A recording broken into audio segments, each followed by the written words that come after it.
Oi, gente, tudo bem? Nosso devocional de hoje é sobre mudança de rota. E o texto está lá em Mateus 4, do 18 a 22, que diz assim: o título é Os Primeiros Discípulos. Enquanto andava à beira do mar da Galileia, Jesus viu dois irmãos, Simão, também chamado de Pedro, e André. Jogavam redes no mar, pois viviam de pesca. Jesus lhes disse: sigam-me, e eu farei de vocês pescadores de gente. No mesmo instante, deixaram suas redes e o seguiram. Naquela época, era destino deles assim: todos tinham que estudar as Escrituras, mas nem todos conseguiam entrar para poder serem mais avançados, por exemplo, no estudo da palavra, como, por exemplo, os fariseus eram. E a pesca era um ramo muito forte, né? A gente vê aí que a maioria dos discípulos de Jesus provavelmente viviam da pesca. Eram empresários da pesca, né? Tinham trabalhavam no ramo da pesca. E a gente vê aí Simão, Pedro e André trabalhando na pesca quando Jesus vai e faz esse convite aí a ele. E eles tinham passado um período onde que eles estavam com um pouco de dificuldade de pescar, né? E aí nesse confronto aí da profissão deles, no momento onde eles estavam não muito bem na profissão, Jesus vai e chama eles para mudar a rota da vida deles. E aí eles passaram a ser pescadores de homens. E a palavra disse, né, que eles na mesma hora eles largaram tudo e foram. E às vezes a gente pensando de uma forma muito racional, porque a gente é muito racional, né? A gente pensa assim, mas eles trocaram aquilo que eles faziam há tantos anos, né? Um negócio de família, para poder eles seguirem aquilo que Jesus estava propondo a eles, que eles não sabiam, na verdade, nem o que era direito. Mas diz que na mesma hora eles seguiram a Jesus, eles aceitaram o chamado de Jesus. Nós vemos também, dentro dos próprios discípulos, nós temos o exemplo de Mateus, que era cobrador de impostos, de Judas, que depois, né, se bandiou aí para o mal, mas ele era tesoureiro. Tinham outros também que eram ligados à política. Então, os discípulos de Jesus, a gente está falando dos 12, mas a gente pode citar outros personagens bíblicos, como o Lucas, né, que segundo a Bíblia era médico. Então a gente pode ver que em vários ramos, né, da área profissional, estavam dentro daqueles 12. E Jesus fez o convite a cada um deles. E eles seguiram a Jesus. A gente botando agora para o nosso contexto, às vezes a gente sonha, a gente planeja algumas coisas para a nossa vida, às vezes para os nossos filhos, mas às vezes não é a vontade de Deus, às vezes Deus tem outros projetos para a nossa vida.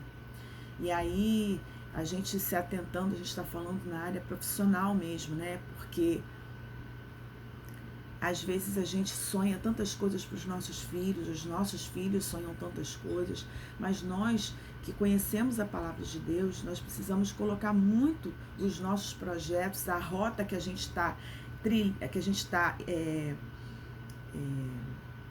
a rota que a gente está planejando para a nossa vida, muito nas mãos de Deus. Porque quando a gente faz uma coisa que a gente criou a rota, mas não está dentro da rota do Senhor, a gente acaba se frustrando, ficando infeliz. Porque quando é da vontade de Deus, a gente sente paz, a gente pode ficar preocupado, muitas vezes a gente fica ansioso, mas a gente fica em paz, a gente não fica naquele sofrimento. Sabe como? E quando Deus, ele aprova a rota que a gente traça para a nossa vida, é aprovado por Deus, a gente sente paz, a gente não tem medo. Eles, diante de uma situação onde tantos anos eles viviam e eles se sustentavam de uma forma, eles viviam para a pesca, da pesca. Mateus vivia de cobrador de impostos, e aí a gente pode fazer uma comparação até muito boa. Eu não sei, não tenho conhecimento nem estudo para saber como era a vida de um pescador, mas acredito que mais simples do que a vida, por exemplo, de um cobrador de impostos, né? Que segundo relatos de livros e de estudos, eles tinham uma vida abastada, eles tinham uma vida boa, né? Mesmo porque não era muito bem visto, eles ficavam com um pouco dos impostos que as pessoas pagavam, né? Então não era um dinheiro assim, acho que tão lícito. Mas o nível de vida era diferente, né? O de Judas também vivia no palácio e tal. E então eles deixaram essa vida para viver uma vida mais simples e de, às vezes, muitas provações. Eu não estou falando aqui que todas as pessoas vão ter esse chamado. A gente não está falando especificamente para um chamado religioso, para um chamado de cargos, aonde você vai viver somente da obra. Eu estou falando mesmo de trabalho, porque o Senhor, ele pode usar a gente no ambiente que a gente estiver. Ele pode usar a gente no nosso ambiente de trabalho, ele pode usar a gente onde a gente mora, né?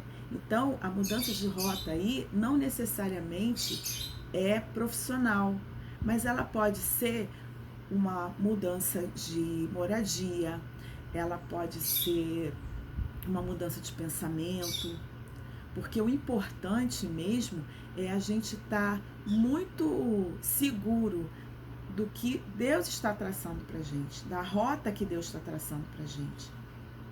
As escolhas que nós fazemos, a rota que o Senhor trilhou para aquela escolha específica que você está fazendo naquele momento. Seja um trabalho, seja uma faculdade, seja a escolha de, por exemplo, seguir com a companhia de algum tipo de amigo, ou você deixar de ficar tão ligado a essa pessoa, porque talvez seja uma amizade tóxica.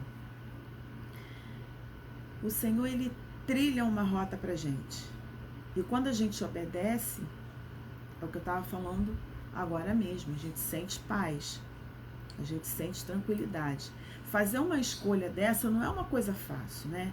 Você tá um tempão fazendo determinada coisa, vivendo de determinada forma, e de repente o Senhor fala para você: eu vou te chamar para determinada função, eu vou te chamar para você sair da onde você está e ir para onde eu estou trilhando. E aí você teria segurança de falar como os discípulos falaram, que na mesma hora eles largaram: Senhor, eu vou te seguir. E isso é uma coisa que a gente deve ficar bem atento, porque o Senhor, ele fala de muitas formas com a gente, e quando a gente obedece, quando a gente consegue entender os projetos do Senhor na nossa vida, a gente não sente medo de tomar decisões, né? A gente não tem medo de fazer escolhas, porque a gente sabe que aquilo que o Senhor traçou para nós, Ele já calculou, já viu lá na frente que vai dar certo, que vai ser bom para a nossa vida, e aí a gente segue assim, tranquilo, porque sabe que a vontade do Senhor é boa, perfeita e agradável. Então, minha palavra é para todos nós, mas os jovens, então, eu falaria mais forte ainda, uma palavra muito especial agora para os jovens, né? Vocês que estão fazendo as suas faculdades, vocês que estão entrando em trabalhos, estão começando a trabalhar, estão começando com seus estágios, com a sua área profissional. Coloque nas mãos do Senhor, pergunte ao Senhor o que Ele quer para a sua vida. Não tenha medo se o Senhor te indicar, se o Senhor te aconselhar, né? Porque Deus, Ele aconselha a gente. Ele não escolhe pra gente, porque nós não somos robôs. O Senhor, Ele dá o livre-arbítrio para nós escolhermos. Mas quando o Senhor te apresentar alguma coisa, olha com carinho, porque a vontade do Senhor é perfeita e a nossa não é. Então, não tenha medo de que Deus mude a sua rota. Quando Deus muda a sua rota, você não precisa ter medo. Tá bom? Bom dia e fiquem com Deus.